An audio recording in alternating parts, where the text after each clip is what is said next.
We'll get right to our questions in just a moment, but first a look at the format.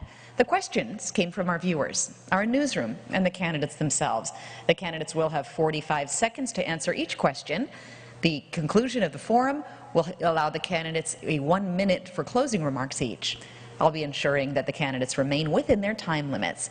Now, the candidates will see a yellow light when there are 15 seconds left and a red light when the time is expired, and they are allowed to finish their sentence. Well, the order for the questions was decided in advance in a drawing. All of our candidates tonight have a variety of experience in politics, business, and law. Tell us about your biggest accomplishments and how they have prepared you for the job of Lieutenant Governor.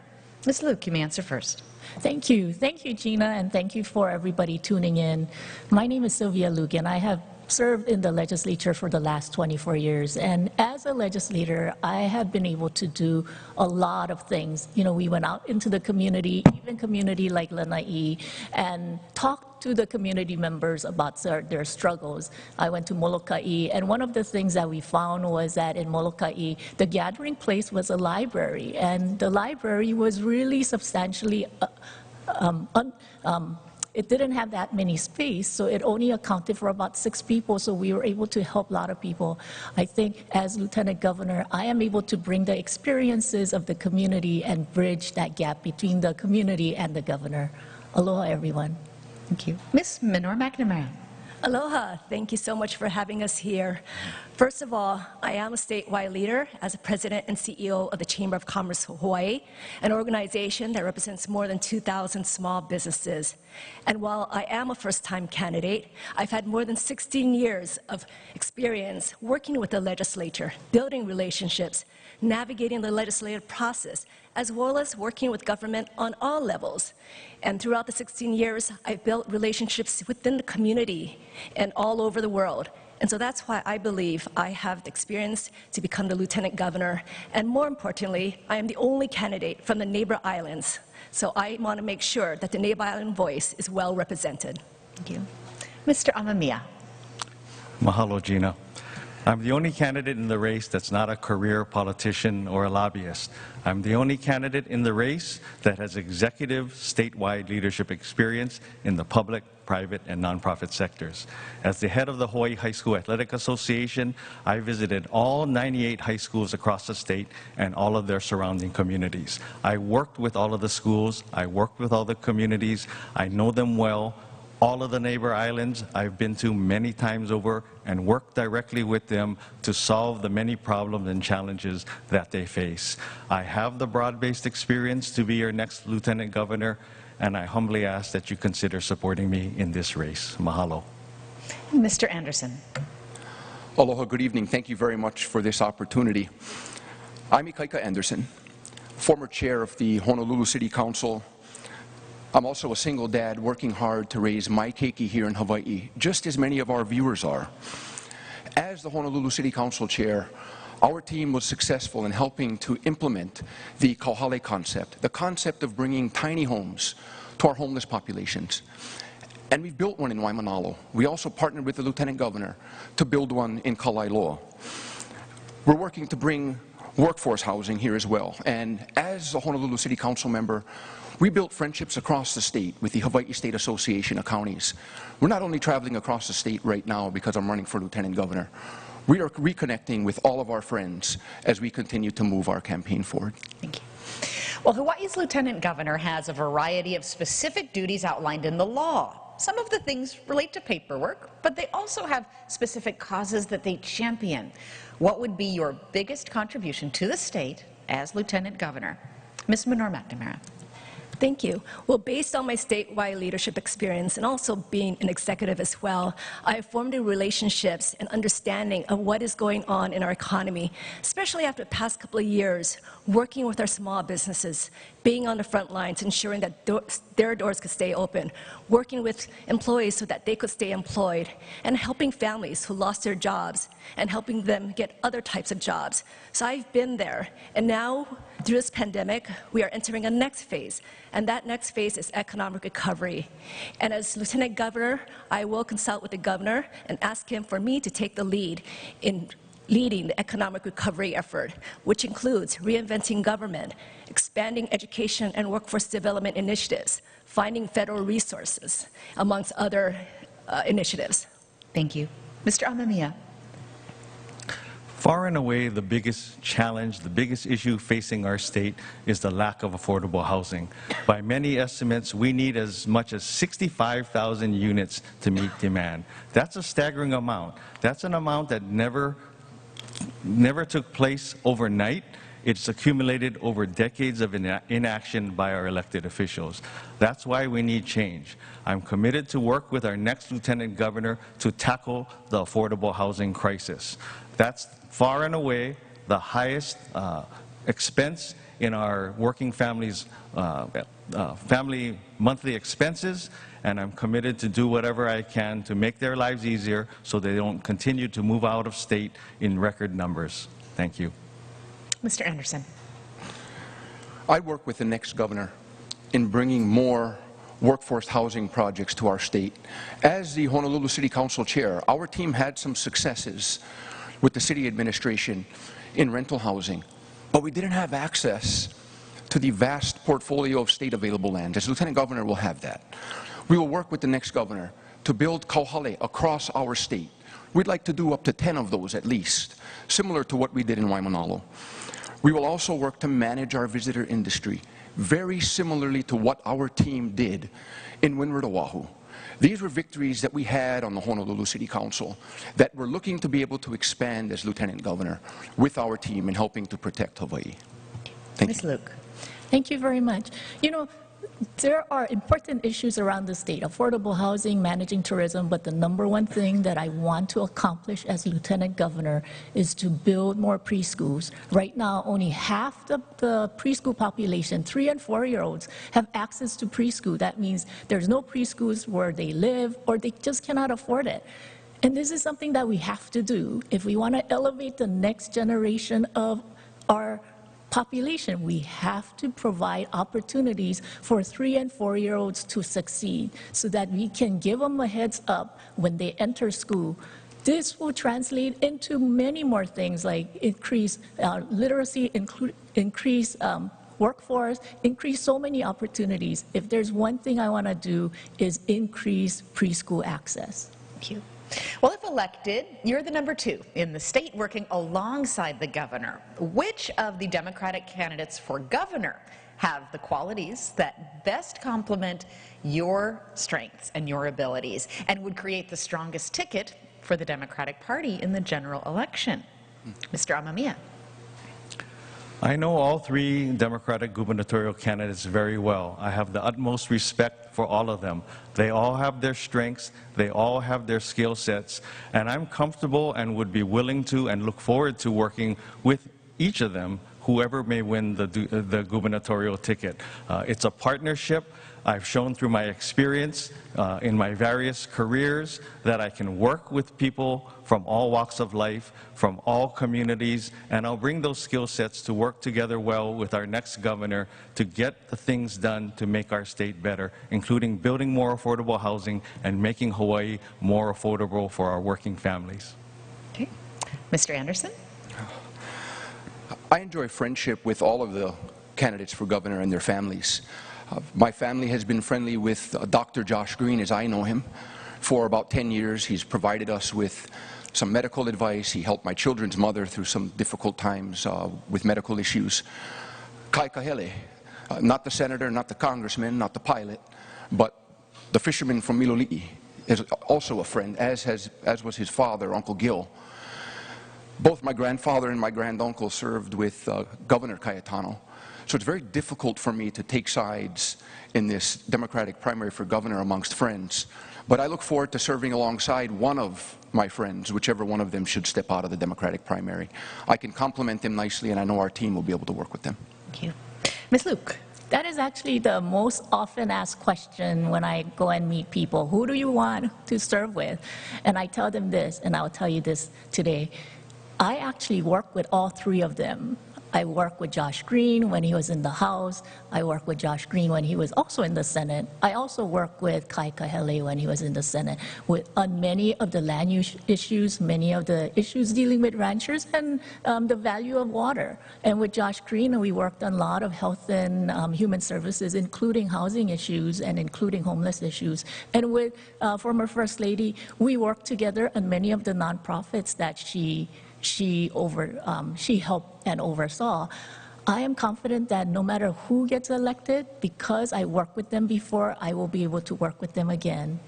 Thank you. And Ms. Monroe McNamara. Thank you. My leadership style is all about collaboration, teamwork, and partnership.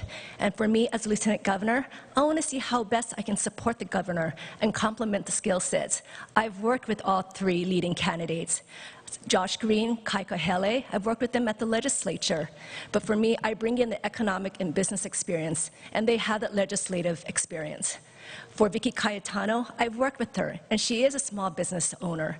However, I will bring the 16 years of experience navigating legislative process, my relationships with the legislature, departments, and the administration, and so I will bring that to the picture. So I believe that my leadership style, as my experience that I will bring, will complement each and every one of them. And my goal is to ensure the governor is successful for the people. Well, in the past, the lieutenant governor and the governor haven't always agreed or been friendly in different situations. So how would you create a more collaborative relationship with the governor, even in times when you disagree? Mr. Anderson. I served on the Honolulu City Council for 11 years. For more than 6 of those 11 years, I was vice chair of the council. Not the starting quarterback, but the starting running back. Likewise, the Lieutenant Governor's office plays that same role as the starting running back on the team, to be able to complement the governor and her objectives or his objectives moving forward with policy. I know that we're going to disagree. I disagreed with the 3 council chairs that I served with on a number of occasions. But we always did our best to have those disagreements privately. And it is going to be my job as Lieutenant Governor to help the state administration, the executive branch of government, move forward with the executive's policies. Done that as the vice chair of the Honolulu City Council. My team is ready to do that as Lieutenant Governor. Thank you. And Ms. Luke. Thank you. As chair of the Money Committee, I served with 3 different individuals. That was David Ige, that was Jill Takuda, and lastly, Donovan De La Cruz. They all bring different skill set, they all bring different values and different styles, but I was able to objectively set aside some of, maybe some personal differences and work together to get things done. And even with the current governor, I mean, we had disagreements privately and sometimes publicly, but we were able to set aside a lot of those things and come together and work really hard to help the people.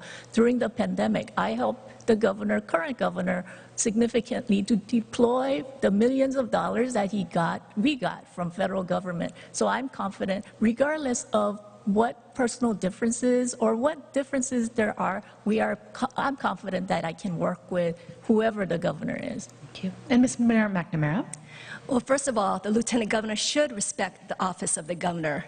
Now, there will be times where we disagree, but that's part of the conversation. But in the end, it will be the governor's call. My role is to listen to the voices of the people, bring it to the governor, and to help support him or her on coming up with a comprehensive cost of living plan, cost of doing business plan, or whatever issues that the governor wants to take on. But that's the role I want to take as Lieutenant Governor, and to ensure that I'm not competing with the governor or coming up with my own policy agenda, but more about how can I complement and help his or her efforts to make sure that it's the best thing for the people of Hawaii. Thank you. And Mr. Amamiya. Well, I believe in the chain of command. The governor is the #1 person in the state, and I'd be number 2. I'm going to be there, ready, willing, and able to support the governor on his or her initiatives. I've always been a team player, and I'll continue to be a team player as your next Lieutenant Governor. I've had a varied career, whether as an attorney, serving on the Board of Education, running high school sports, or working in the private sector. All of those areas required team building, communication, transparency, compromise, and I'll bring all of those skill sets to support the governor to get the job done for the working families of our state. Thank you. Well, during tonight's debate, our candidates will have a chance to question each other. Each candidate has prepared one question for each opponent. You are first to ask your first question, and you have 20 seconds to ask, and the respondent will have 45 seconds to answer. Ms. Luke, you ask first. Okay. Let me ask Mr. Amamiya.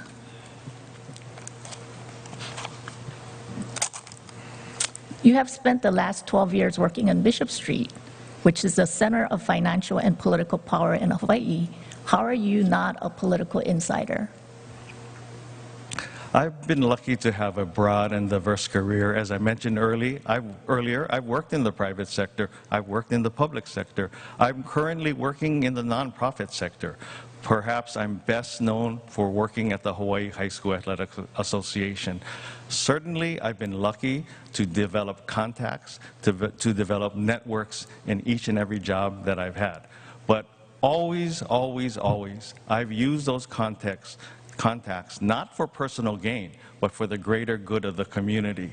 That's always been my mantra. That'll continue to be my mantra as your next Lieutenant Governor, is to serve the people, use my skill sets, use my experience to make Hawaii a better place for everybody. Thank you.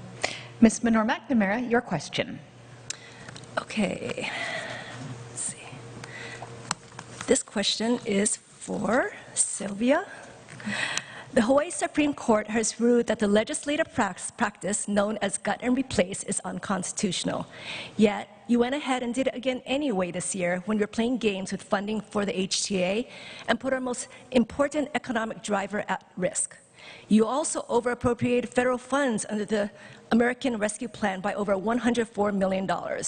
As the finance chair, why did you disregard the rule of law by continuing to use this unconstitutional practice? And how did you explain your $154 million mistake, which forced the governor to line item veto your budget bill? Thank you. Thank you, Sherry, for that question, and thank you for allowing me to clarify. So when we talk about gut and replace, we are looking at things that all of a sudden, without any notice to the public or any knowledge, things get dumped in at the last minute. That practice should not continue, and I uphold the sanctity of the Supreme Court decision against gut and replace. Hawaii Tourism Authority funding is not gut and replace because everybody knew that they needed money. We had discussion throughout the session about them needing $60 million, and in the end, what they got was $60 million. The governor has a prerogative to line item veto in order to meet some of his obligations, so I respect that. Thank you. Thank you. Mr. Amamiya, your question. My question is for Ms. Luke. Ms. Luke, you've been in office for 24 years.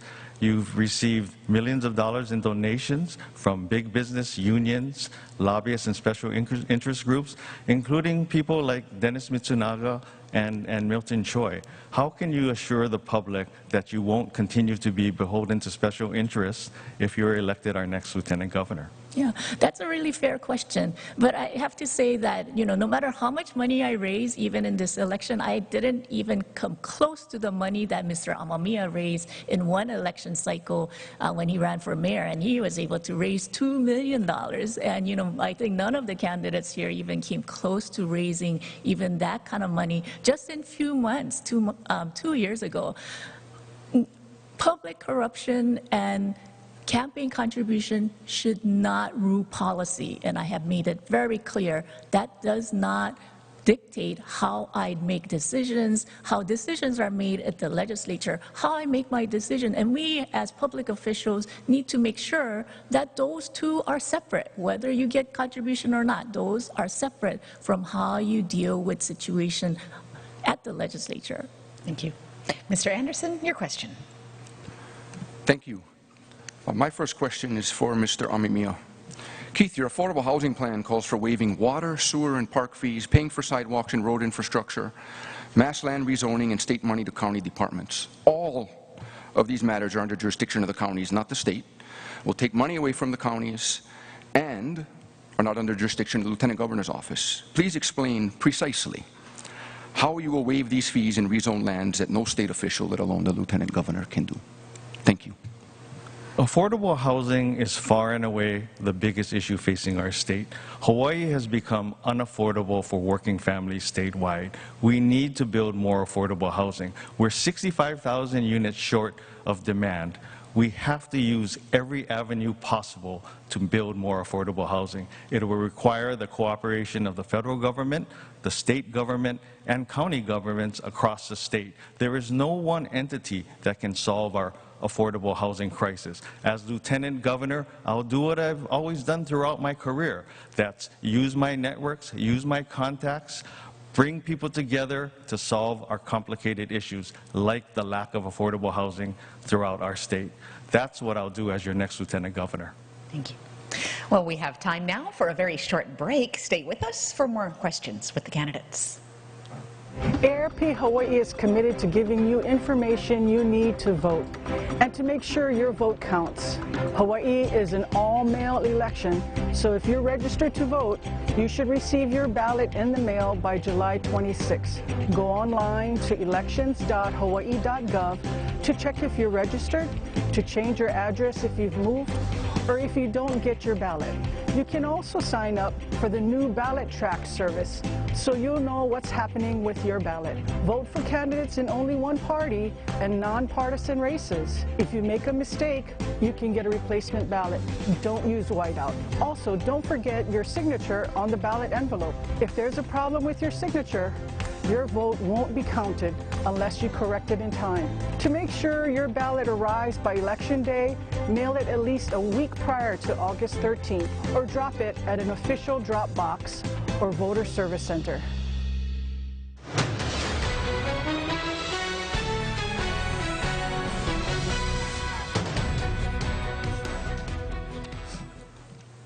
Well, welcome back to the race for the general, featuring the top candidates for Democratic Lieutenant Governor. We are pleased to welcome to the stage Mr. Dan Gardner, an AARP volunteer, with a question from our sponsor.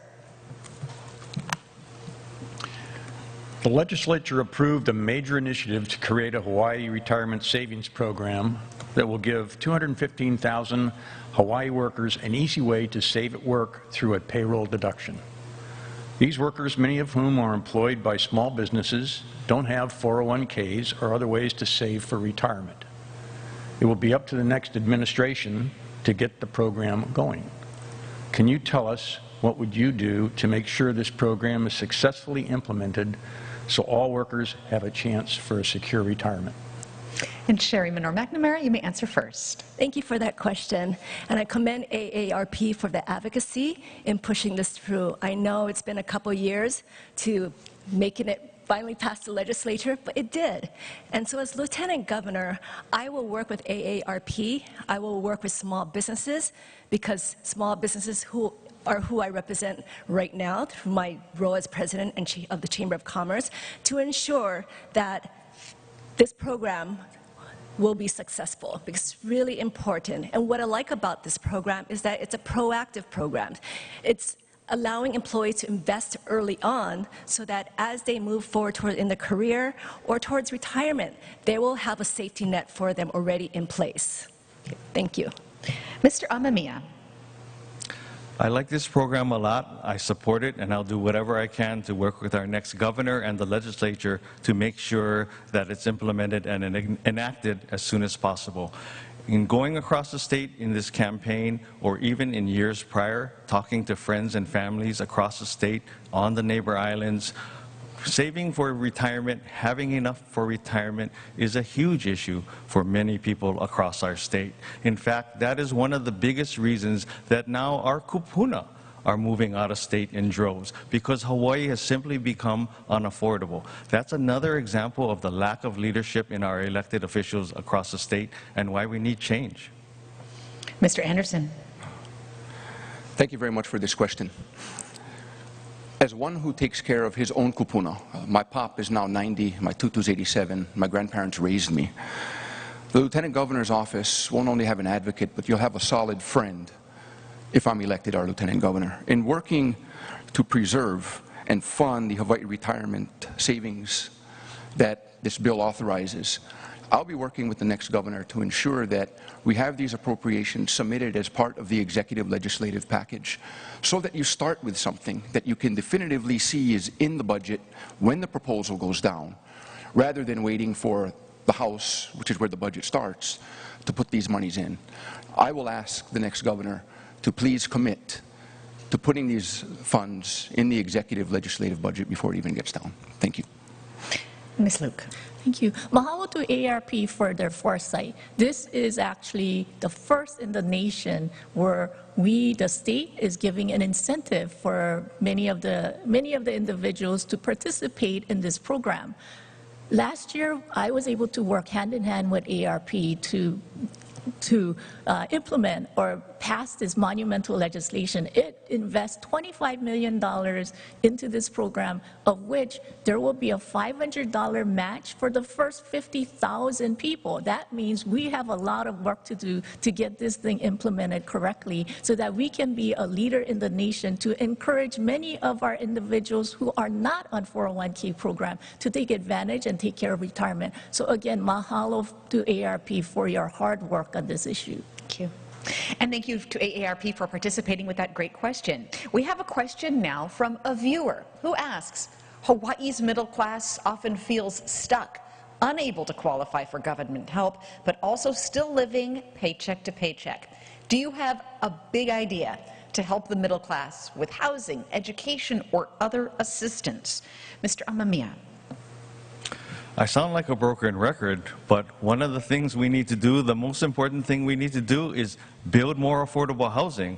We're losing the middle class. We almost don't have a middle class in Hawaii. It's the ultra-rich and everyone else. 90% of our population seems to be struggling. I'm committed to close that gap in terms of affordable housing. I'm committed to make Hawaii more affordable again. I've spoken to young people, young families, kapuna I've mentioned, who simply can't afford to live here. They're losing hope. They're moving away in droves, and we need to stop that from happening.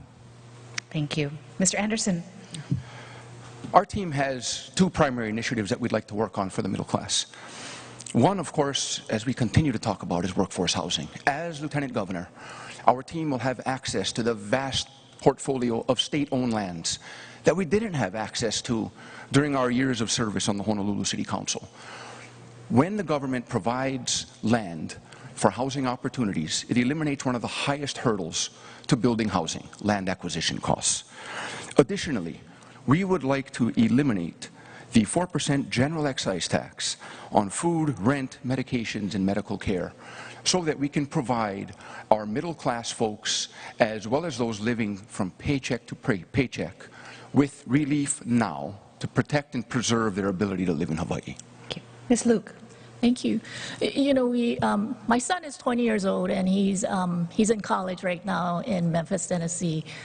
And I worry about whether he is able to come home and live and thrive here. So I care deeply about what the future holds for our younger generation, and it is really about housing, but it's much more than housing. It's about housing and economic diversification, whether he can actually work in somewhere else, you know, work in DC or work in Japan or continue to work in the South and have the ability to live here. And it's really about providing opportunities. And the way to do it is really to do it through broadband expansion. The last 2 years, broadband has become a utility, and we need to expand to make sure that kids stay here but has the ability to work somewhere else. Thank you. Ms. Munor-McNamara. Thank you. You know, the cost of living, cost of doing business, housing, so many challenges were issues before the pandemic, and now it's gotten worse. So we know that we have to come up with a comprehensive cost of living package, not a piecemeal approach, but more of a comprehensive, holistic approach that addresses early childhood, wages, the economy, as housing, as well as education and workforce development initiatives. And that is one area we can invest more. At the Chamber, my team and I are working with high school students and vocational training so that they can start with higher pay and quality jobs once they get out of high school. But we need to start early on to ensure that, one, we can strengthen the talent pipeline, to provide vocational training for high school students, as well as those who are looking for different types of jobs so that they can get higher paying jobs. And three, other types of resources to help them rescale and retrain. Thank you. All right, it's time now for another round of questions from the candidates to each other. Mr. Anderson, you're first this time. Thank you very much. This question is for Sylvia. Sylvia, you had opportunity to strip entire pensions from convicted felon state pensioners, but you voted to only take half the pension, allowing convicted felons to keep half of their pensions. And you did this without even requiring this bill to go to conference committee. So you agree that convicted felons are entitled to half their pensions then? So thank you, Ikaika, for continuing to bring that subject up. And as I clarified before, the bill that left the House, which I supported, was to eliminate pension from individuals who are convicted, individuals who are convicted. The problem that we faced was that the Attorney General's office stated that the legislature can only take 50% of the pension because pension is a constitutional right. It's something that we need to work on. We need to have a discussion about that because I do think that upholding public trust is an important issue, and we need to continue to see if there are other ways that we can penalize individuals who have been convicted of wrongdoing in state government. Thank you. Ms. Luke, you have the next question. Thank you. I will ask Ms. Sherry McNamara. To demonstrate your independence from the Chamber, can you name 3 specific policies that you disagree with? Chamber policies that you disagree with. Well, first of all, I know another candidate had brought up that the Chamber has opposed minimum wage. I want to set the record straight. We have not always opposed the minimum wage. In fact, we supported it in 2020, and we supported it in 2022, this year. Now, 2021, yes, we did oppose it because we have seen firsthand, been on the front lines, how the pandemic has impacted our small local businesses as well as their employees. So our job as a small business advocate was to do everything we can to keep their doors open. And we're still seeing these small businesses suffering. We saw recently Dean's Drive-In close their doors, Henry Louis, and we're going to see so many more. So we need to do everything we can to ensure that policies that we pass will keep our businesses open, employees employed, and our economy going. Thank you. Mr. McNamara, you have the next question. Okay. My question is for Keith. Keith, when things weren't going your way when you ran for mayor 2 years ago, you resorted to slash and burn politics. The voters of Honolulu saw this and rejected your candidacy by over 20 points. Now, as you're running for lieutenant governor, you seem to be continuing on the path of negative campaigning as well as untrue facts sometimes during the last few forums that we've had. How do you expect our new governor to place any type of trust in you if your first reaction to things not going your way is to burn bridges instead of building them? Well, first of all, I strongly disagree with your assertion. When it came to the mayor's race, there was a crowded field of 15 candidates. There were several seasoned political veterans in the race, and in the end, the top 2 candidates were first-time candidates who'd never run for office before. So it's clear that the voters liked my message. They chose me over several seasoned candidates, and I was fortunate enough to make it to the general election. In terms of this race, it's not about slashing and burning. It's about asking questions. It's about getting information so that the public has all of the facts before they decide who should be our next lieutenant governor. And if those questions make some of the candidates or some of my opponents uncomfortable, so be it. That's why we're running for office, because it's a tough job and we need to be able to answer tough questions. Thank you. And Mr. Amamiya, you have the next question. Okay. My question is for Ikaika Anderson. Ikaika, you left your seat on the City Council prematurely to work for a union that's heavily tied with the rail project. You also have accepted tens of thousands of dollars in donations from insiders such as Dennis Mitsunaga, who recently was indicted for corruption by the federal government. How can the public be assured that you won't leave your seat early as Lieutenant Governor and that you won't continue to be beholden to special interests? Thank you for that question, Keith. Family means everything to me. When I stepped away from the Honolulu City Council, to be clear, I stepped away to ensure that my grandparents were okay. I serve as their primary caregiver. What I was also doing is working to gain primary physical custody of my minor children. And I was also working with an attorney to do just that. When I stepped away from the council, I still needed to be employed. I had legal bills to pay. I had spouse support that I had to come up with, in addition to taking care of my grandparents. I went to work at a place that allowed me to be secluded, that was closed to the public, so that I'd have to worry about taking anything home to my grandparents. And at the same time, an employer who allowed me the flexibility to work from home, to be able to work with my attorneys, to be able to work with the courts, to gain primary physical custody of my keiki. Today, we've done all of that. I'm a single dad. All of those issues are behind our ohana. Thank you. Now we have one more short break, and we'll be right back with more. ARP Hawaii is proud to sponsor tonight's debate because we're committed to providing you with information you need to vote. Older voters are Hawaii's most powerful voting bloc, and candidates must pay attention to issues kupuna care about. Whomever is elected should know that ARP will fight to make sure that candidates keep their promises. Thank you in advance for voting, and mahalo for watching.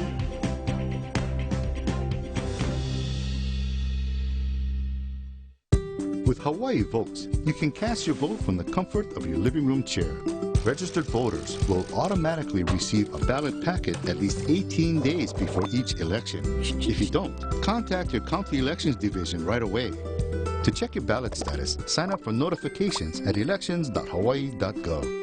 Still got questions? Contact the State Office of Elections by calling 808-453-VOTE.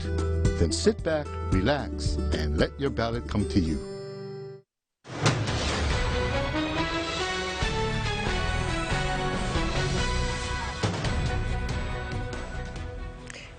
Welcome back to the Race for the General, featuring top Democratic candidates for Lieutenant Governor. We have another question from our sponsor, AARP, and for that we welcome volunteer Suzanne Savitt. Thank you so much. Thank you. Aloha. Aloha. Aloha. What will you do to support the 157,000 family caregivers in Hawaii through policies such as 1. Enhanced respite services, 2. Access to telehealth, 3. Caregiver education and training, and 4. Help with out-of-pocket costs? Thank you. And Ms. Luke, you answer first. Thank you. You know, my dad suffered a stroke when I was in high school, and my mom not just had to take care of her young kids, including myself, but she had to be a caregiver for my dad, who was paralyzed on the left side. So I know the difficulty of individuals who are caring for their loved ones, not just kupunas, but many spouses and children as well. I was, with the help of ARP, you know, we were very instrumental in passing not just the kupuna caregiver, but also kupuna program. These provide respite programs, these provide subsidies, these provide transportation services. I think over the years there have been a wait list. So we want to expand those programs to make sure that as many caregivers and kupunas are taken care of. Mahalo. Ms. Menor-McNamara. Thank you. That's such a critical, important question. And just recently, my mom has been complaining of a toothache, and she doesn't have dental insurance. And she just felt that she'll just let it go, to the point that her kids say, just go, we'll take care of it. I've met a person named Lorna out in Waipahu who was let go by an organization, by a company. And she spent over 35 years at this company, but was just let go suddenly, no insurance. That's not right. because our kupuna are the ones that have built our state of who we, and where we are. They invested so much and that they sacrificed so much. So we need to do everything to provide that support. And as Lieutenant Governor, I will work closely with AARP as well as other organizations to ensure, first, to identify what kind of issues and what kind of policies that they believe needs to be passed and how they can be best supported. Mr. Amamiya. I support all of the AARP initiatives that were just outlined. Hawaii has one of the fastest growing elderly populations in the state, so we need to prioritize their care for many reasons, including they deserve the respect that they've earned for working and raising families throughout our state. From a personal level, my mom is elderly. My mom needs personalized care. She's mentally ill and needs physical care. The services that the state and the federal government have provided her are invaluable, and I cannot fathom if these services were ever eliminated and she wasn't able to get the care that she needs and deserves. Thank you. Mr. Anderson. Thank you very much for that question. Two of the priorities for the AARP that particularly interested our team, the long-term rental assistance for kupuna and healthy aging partnership. As a Lieutenant Governor, I'd like to work on both of these.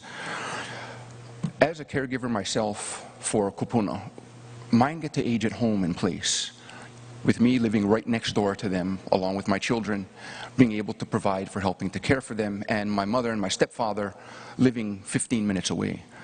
But not that many families have that opportunity. So it's important that we have long-term rental assistance for our kupuna so they can age with dignity and age in place. Again, this is an initiative that I would ask the governor to fund in the executive budget before it goes down to the legislature, so the line item is already there. And the same with the Healthy Aging Partnership. These are crucial for our kupuna to be able to live with dignity. Thank you. Thank you, Suzanne, and thank you to the AARP for that question.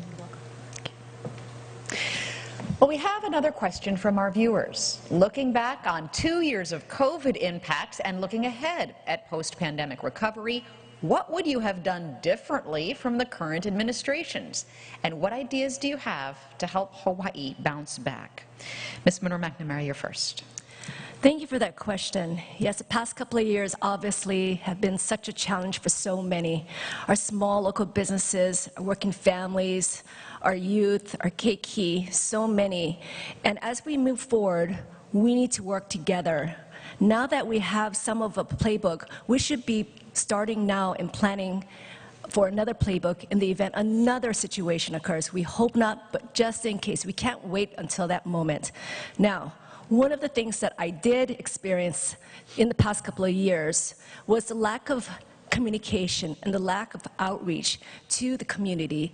For example, the small business community, they went above and beyond to ensure that their employees and their customers were protected with their health and safety protocols. But yet, before the second shutdown, they were not consulted to see what is a workable solution so that doors could stay open in a safe way, but yet also ensure the health and safety of our people. Thank you. So that's what I would have done differently. And can our timekeeper please add another 20 seconds at the end to each of these candidates' responses for this to balance that out? So you'll have just over a minute for your responses. Next is Mr. Amamiya. The pandemic was an unprecedented situation for all of us. So it's difficult for the current administration or administrations across our state to know what to do. There's no playbook. All in all, I thought they did their best. But what I would have looked to and improved upon is better communication. There were many times that within state government, there was conflicting information. Between state government and county government, there was conflicting information. So the public was confused as to what they could and couldn't do. And it caused a lot of stress and added to the stress that the pandemic caused all of us. Moving forward, we need to diversify our economy. I wish we spent the time the last 2 years to better diversify our economy and take steps to diversify our economy. We saw the impacts of our #1 industry, tourism, when it came to a standstill. We need to diversify our economy now so that we're not put in that same situation again. Let's focus on renewable energy agriculture, high technology, and many, many more industries so that we're not relying on tourism again. Thank you. Mr. Anderson. I'd like to start by thanking Governor David Ige for the mandates that he put in place that kept Hawaii safe. Governor, you were put in a very tough position. You came up with your mandates and you stuck to them. And you're to be commended for your actions in keeping us safe. Thank you. What I do feel, though, is that the policies could have been more consistent and that there could have been clear communication from others within the administration as to how the policy is going to work, as well as for the justification of the policies. As the chair of the Honolulu City Council at the time, I can speak to this with some level of expertise due to experience. When COVID started in March of 2020, I made the decision to close the legislative branch, the Honolulu City Council. When we had COVID outbreaks in our office, in the city clerk's office, we conducted same-day voluntary testing for any employee who wanted to be tested. I would have liked to see that expanded a bit at the state level. But again, I've got to emphasize, I'm in no way criticizing the governor. I'm really, really pleased and honored to live in a state that we had with a governor who cared so much about us and tried as hard as he did. Thank you. And Ms. Luke. Thank you. The last 2 years have really been difficult. It's been difficult for families. It's been difficult for individuals, especially with small children. I think one of the things that we learned was that, a lot of times, people couldn't go back to work because schools were shut down, and a lot of times they didn't have alternatives. Looking back, it's always easy to second guess, but we were all guessing. The state of Hawaii, the council, the county, even the entire nation was guessing, and I think everyone tried their best to make do. Considering, we had to deal with this for the first time in basically a century, close to a century, I think what we have learned now is strengthening what we have based on our experiences, looking at ways to strengthen our state labs, looking at our ways to improve our healthcare access. How do we make sure that when our schools are shut down, we provide those childcare services and lunches to many individuals who need help? I think we learned a lot, and we can always use those experiences for future disasters. Thank you. Since we got to spend a little time on that, more time on that viewer question, let's shorten the answer for this next one to 30 seconds, please. 30 seconds for this question. Hawaii's past lieutenant governors have gone on to hold a variety of different offices or sometimes move out of the political arena. What are your future political ambitions? Mr. Amamiya. I don't have any future plans or ambitions other than serving the Lieutenant Governor's office to the best of my ability. I've committed to running for Lieutenant Governor. I'm committing my next 4 years, if I'm fortunate enough to be elected, and that's what I'm focused on now. The state has too many issues and challenges to look beyond the next 4 years, and I look forward to working with our next governor to solve the issues and problems facing our state today. Thank you. Mr. Anderson.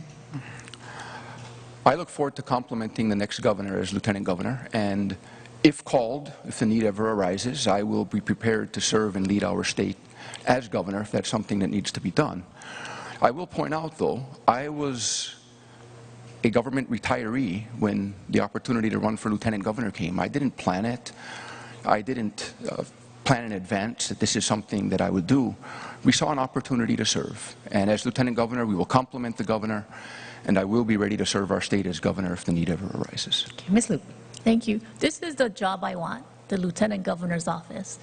It's because when I looked at it, I could have ran for my regular seat, which is in the State House, but what I recognized was that you needed somebody with an operations type of person, somebody who understands state government, somebody who understands the budget to come and help the governor, and that's why I'm running for lieutenant governor, and this is the job I want. Thank you. Ms. Menard-McNamara. Thank you.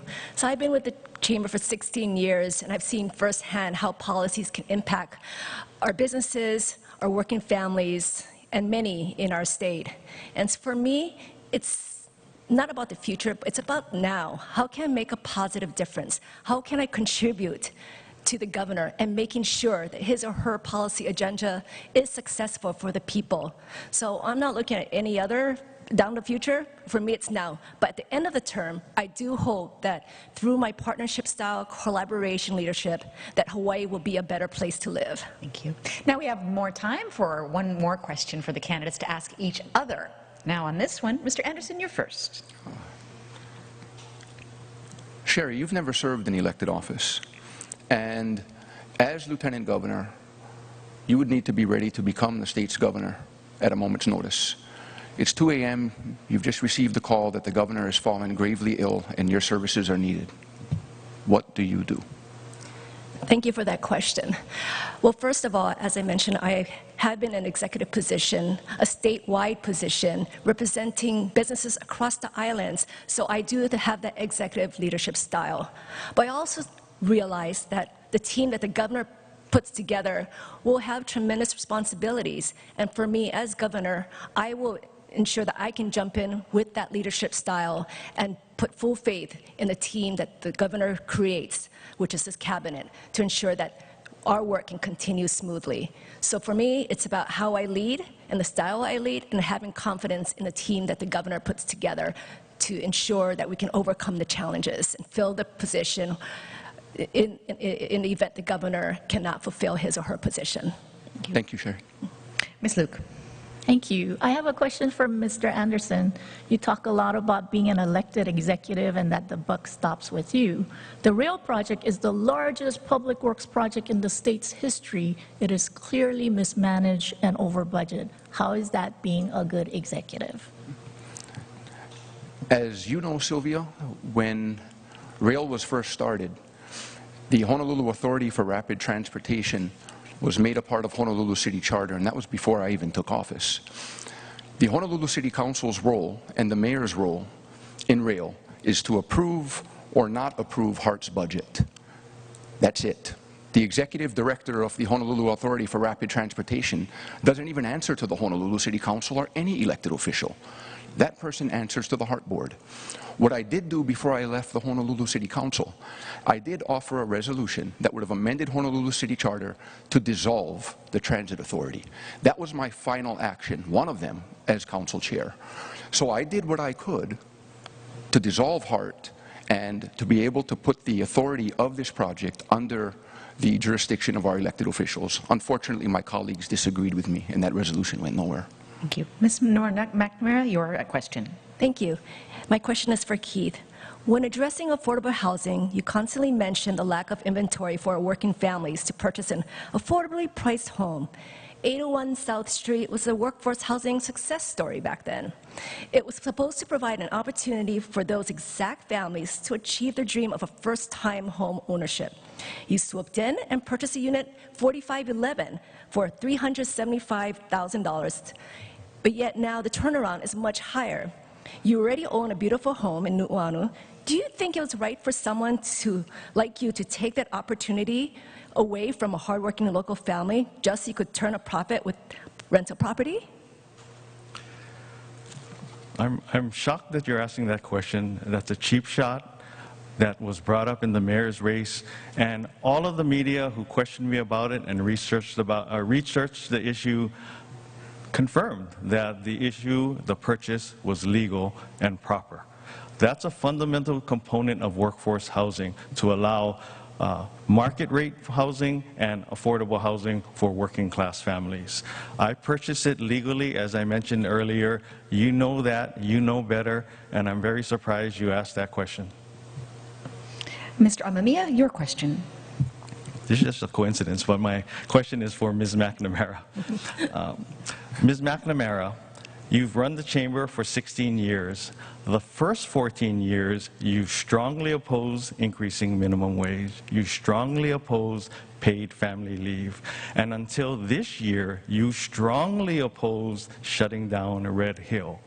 How, as Lieutenant Governor, can working families trust that you'll act in their best interest and not that of big business, which you represent at the chamber? Well, you mentioned a number of years, but during that time, I was not leading the chamber. Secondly, when I did become president of the Chamber of Commerce, I did advocate to increase the minimum wage. So I wanted to set the facts straight on that. As I mentioned earlier, 2020 we supported it, and in 2013, I believe it was, we did not oppose the final outcome. And this year we did support an increase. And I am here as an advocate to support small businesses. That's my job at the Chamber, to ensure that they can keep their doors open and their employees employed. Now, as Lieutenant Governor, I understand that I am serving the people. And with that said, I will solicit the input from the communities, from all people here in Hawaii, to ensure that when we come up with a policy agenda or push legislation, it represents the voices of the people. Thank you. We're almost out of time, so let's move on to the closing statements. The order for these was decided in advance with a drawing. And Ms. Minor-McNamara, you're first. You have 1 minute. Thank you. I'm a proud Japanese Filipina who was raised in Hilo and graduated from Waikia High School. In fact, I am the only candidate who is from the neighbor islands. I was raised with values of respect, hard work, and community. I'm sure we're all tired of the dysfunctional relationship between Lieutenant Governor and Governor, and wasting taxpayers' monies and impeding progress. And we're also sick and tired of the continued political divisiveness, the corruption, and scandal that weakens public support of our elected officials. To move forward, we need a fresh start. I'll bring real-world experience.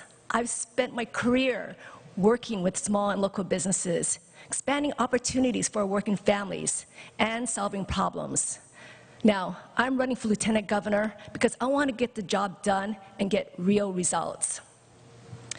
With your support, I know we can do this, and we can do this together because we got this, Hawaii. My name is Sherry Minor-McNamara, and I am running for Lieutenant Governor, and I humbly ask for your vote. Thank you. 1 minute 15 for the others as well. Mr. Amamiya.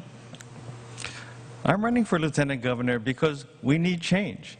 I'm the only candidate in the race that's not a career politician or a lobbyist, and I'm the only candidate in the race with a real plan to clean up corruption at the Capitol. And that starts with banning fundraisers during the legislative session and imposing term limits. On the other hand, my opponents have a collective 34 years in office. They've had their chance to make a difference. They've received millions of dollars in donations from lobbyists, big business, unions, and insiders. They've received hundreds of thousands of dollars from insiders like Dennis Mitsunaga and Milton Choi, who have been recently indicted by the federal government for corruption. It's time for change. It's time for new leadership. It's time for a fresh perspective. It's time for us to work together. And I ask you for your help, your support, and your vote, because I know that if we work together, we can build a bigger, better, brighter future for all of us, including our younger generations. Aloha and mahalo. Mr. Anderson. To the people of Hawaii, I'm offering to serve as your Lieutenant Governor to help us protect this beautiful state for our residents and to be able to move our communities forward. We need to build workforce housing. We'll have access to the state's vast portfolio of state-owned lands. We need to build more kauhale for our homeless families across the state so we can take our homeless families out of our areas like Waikiki and be able to service them the way they need to be serviced. We also need to work to protect our ohana and to work with the visitor industry to change the paradigm from bringing in more to bringing in quality. As a single dad, it means everything to me. Family is so important. I want a better Hawaii for your ohana as well as for mine. Together, we'll have an awesome opportunity to work with the next governor and the next state administration to do all of these things to protect our Hawaii. I'm Ikaika Anderson, Democratic candidate for Lieutenant Governor, working for everyone across Hawaii, across every single island. There's room for every community on our campaign. And I invite you, I ask you, to please join us. E holomua kako. Thank you. Luke. Thank you. First of all, mahalo to KHO and AARP for sponsoring this debate. And thank you out there for all of you guys for watching tonight's debate. Let me tell you a little bit about myself. I was born in South Korea. I came here when I was 9 years old, couldn't speak a word of English, but I had this terrific fifth grade teacher who took time out of her own schedule to set me aside and teach me English. But that's what's so special about Hawaii. It's people taking care of others who are in need, and that's what inspired me to run for office many years ago. During the pandemic, I saw that people are hurting. Unemployment checks weren't getting processed, so I helped the governor set up a satellite office at the convention center, signed up 600 people to reduce the backlog. I also helped the governor to deploy and oversee the millions of federal funds that we got so that we can utilize them to help people, like rent subsidies. I was already doing what I always envisioned a lieutenant governor could do, and I did it because I know state government and I know how to get things done. I would be grateful for your support, and it would be an honor to serve as your next lieutenant governor. Mahalo. Mahalo. Mahalo to all the candidates. Mahalo to all of you at home for watching. Stay tuned tomorrow night as our race to the general continues with the leading Democratic candidates for governor facing off. That's at 7 p.m. on KHI and 9 p.m. on KHON2. Ballots are going out in the mail soon. Please be sure to vote by Election Day, August 13th. Mahalo for watching, and aloha. Aloha. Aloha, aloha.